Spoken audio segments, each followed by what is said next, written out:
Hey guys, welcome back to my review of Monsters, the 15th and penultimate episode of the second season of The Gifted.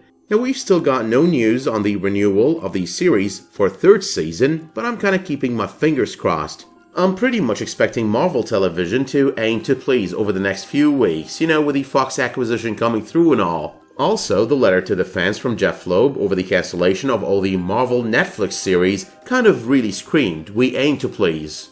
But to get started though, the episode was really good, a couple of minor reveals, a lot of details, and a lot of events, even though it wasn't really the most action-packed episode, but still really good. One of my favorites actually this season, because favorite doesn't always necessarily have to do with the amount of action, so I kinda give it an 8 to 8.5 out of 10.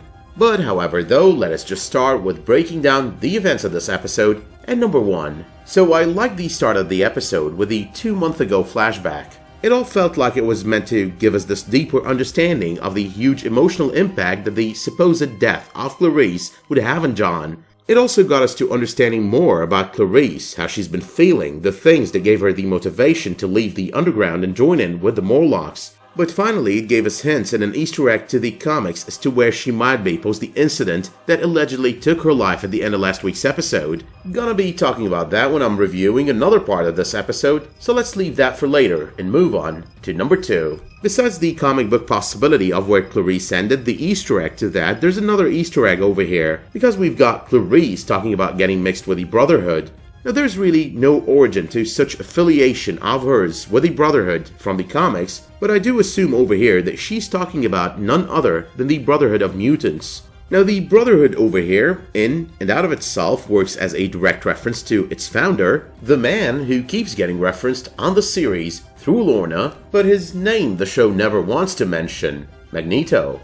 But moving on to number 3, the words of Clarice about opening a portal to nowhere and just going, being everywhere in the spaces between everything. I think that's just the show's way of confirming she's not dead, she's trapped somewhere between worlds, somewhere between realities, or in other words, nowhere, as a product of being shot on last week's episode while having that portal up and running, so she pretty much fell into it, ending up in nowhere. But number 4, John losing it out of the promotional pictures, out of the trailer for the episode, and out of the synopsis, but with an additional bit. He's not even concerned about scaring that little kid there. Hence the laying down the road for understanding the impact the death of Clarice would have on him, using that first sequence from this episode.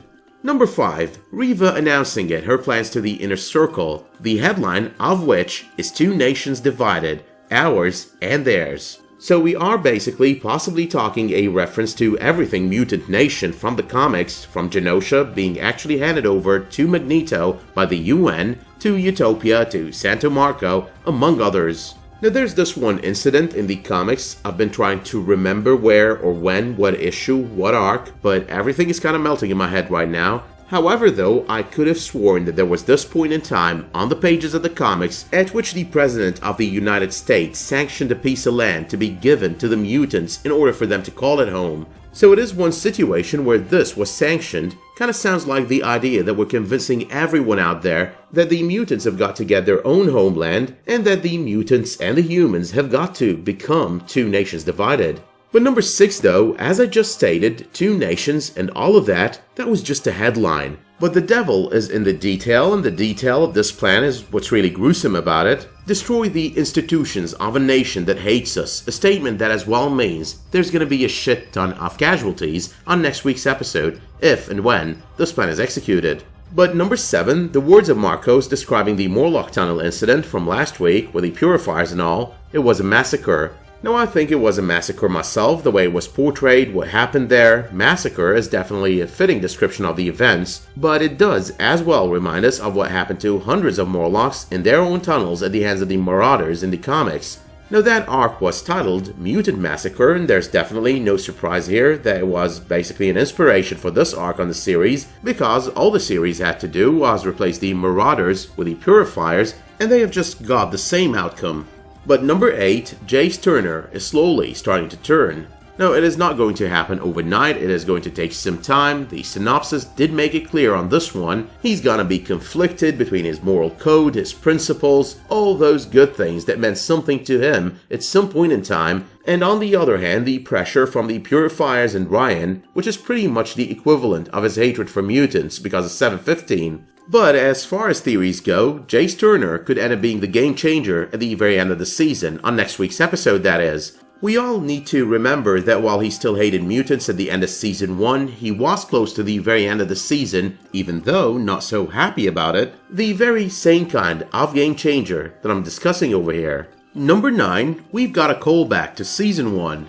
Andy's statement that he joined in with the Inner Circle after Lorna took down the plane out of the sky was a reference to the incident from the finale of Season 1 with Dr. Campbell and all. But number 10, I don't want to sound like a monster here, even though the title of the episode is actually Monsters, but the moment that Reed finished Wilson off, unintentionally but nonetheless, finished him off. That was just so satisfying. But more importantly over here though is that Reed seems to be getting more and more in control of his powers, definitely more than before. They activated when he felt he was in danger, when he was angry, when he needed them, and then they were no longer active.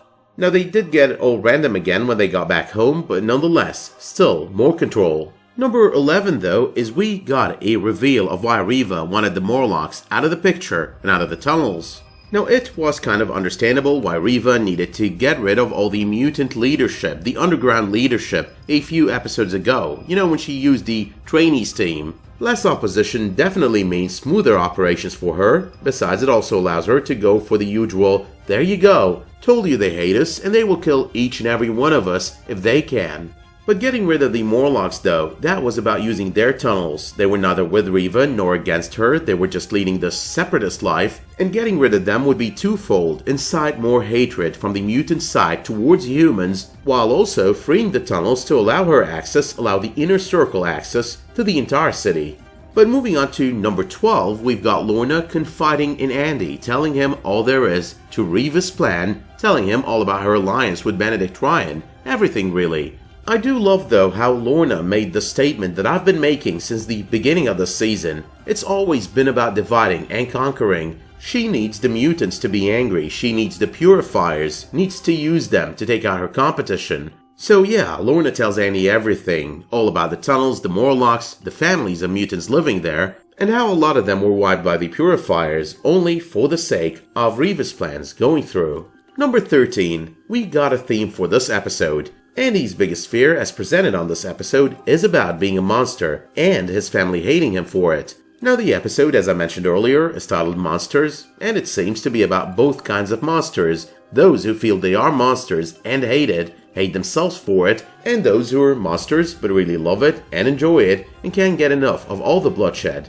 Now the first of these two groups includes Andy, Lorna, and Jace, while the second group includes Reva, Ryan, the Inner Circle, less Andy and Lorna of course, and the Purifiers, once again less Jace.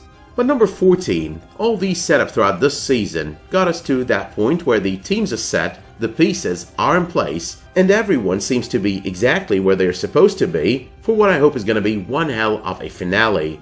Andy's back with his family, seems happy, even though that seemed to be so easy. I mean, I still have doubts about Andy, but nonetheless, it does seem legit that he's back and he's really loyal to these people now. Lorna, as well as home, loved how she unlocked the door, getting in to reunite with Marcos. Definitely loved as well the Aurora Borealis effect, kinda hints at the idea that their daughter Dawn is actually the show's version of Aurora from the comics. I mean, there's been so many hints towards that effect, and since the beginning of the season.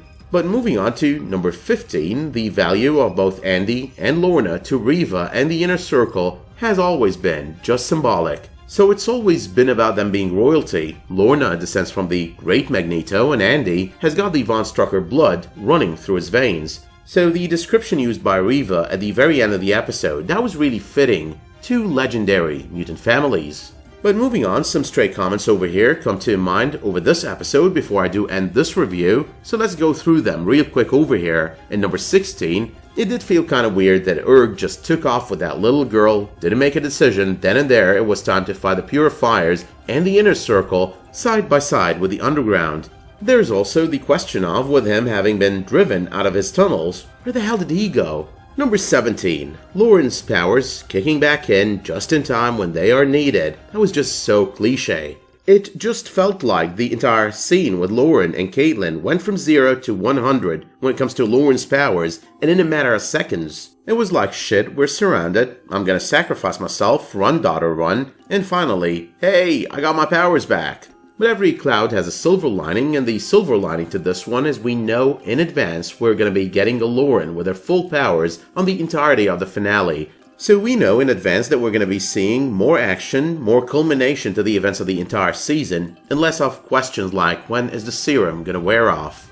But moving on to number 18, in trying to rescue his family, Reed got more in control of his powers, and that means that we need to worry less about that on the finale and worry more about all the real events, the culmination. It also seems pretty obvious that Reed's powers depend on his emotional state, so if he gets angrier or feels the need to save his family or save himself, he's gonna have his powers activated.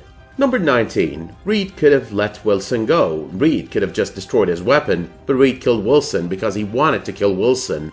Now, in talking to Lauren a couple of episodes ago, Reed did mention the darkness of their family, the Strucker darkness. On this episode as well, he does mention it to Caitlin when they get home, the fear of this darkness getting to him. Could this mean that Reed could get darker, either by the end of the finale, or on the upcoming season, if the show does get an upcoming season? But finally though, number 20. So John hears the voice of Clarice at the very end of the episode. We've got confirmation she's still alive, she's trapped between worlds in another dimension, whatever it is, but she's trapped somewhere. Now the situation with Clarice, or Blink over here, does kind of match with what the case was with her on the pages of the Phalanx arc in the comics. John over here is kind of filling in for Selene, hearing her yelling from another dimension, which does create the possibility that John's actually going to be filling in for Selene once again in reaching out to pull and actually pulling Blink from said dimension. But that being said though, my work here is done, so you can let me know in the comments what you thought of this episode. You can let me know as well if you've got any theories and predictions for the finale of the season. Now don't forget to like this video if you did like its content, and if you did, don't forget to subscribe and enable notifications for my future videos, community posts, and live streams. But until the next time you tune in for another one of my videos, The Gifted or otherwise, probably the trailer breakdown for The Gifted tomorrow, thank you so much for tuning into this review, and have a great day.